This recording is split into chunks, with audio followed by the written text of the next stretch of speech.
Hello guys and welcome to a new brand video. In today's tutorial, I'm going to show you how to protect a branch on GitHub.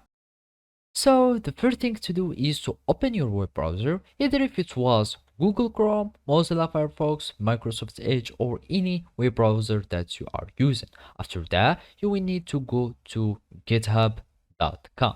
And now we will need to create an account so we can be able to use the GitHub services. So basically all we need to do is to click on sign up and then it will redirect us to the sign up page.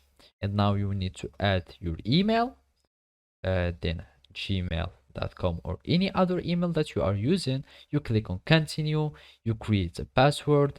So if it was anything like that, you click on continue and then you will add a username, for example whatever the username was. Now you will need just to type yes or no if you want to have the emails and announcements. So click on no if you don't want to, and then you will need just to solve as a verification, you solve this puzzle.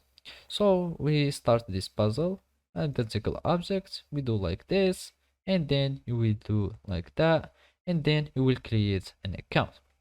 So basically after you create an account, all you need to do is to verify your email by having copying the code that will be sent to your email, and then you will just paste it here and you will be able to create a new account on GitHub.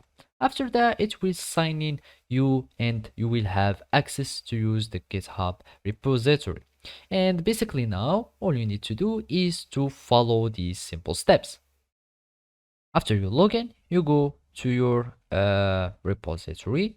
Here we will need to go to settings, security, or here in the code and automation section, we go to branches. Now when we need to add the rule, you will need here to add the name of the branch that you want to secure or protect.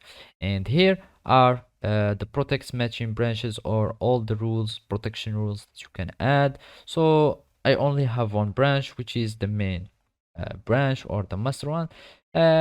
Just add anything or any rules that you want to add and then just click on create. And basically I have already this protected branch, so that's why it is not being created. So all you need to do is to add the name of the branch here, and then you will create the branch and you will have exactly the same thing as here, and you will find that it is currently applies to one branch, which is the branch that you have added the name of. So basically this is how you can do it. Thank you for watching and see you next time.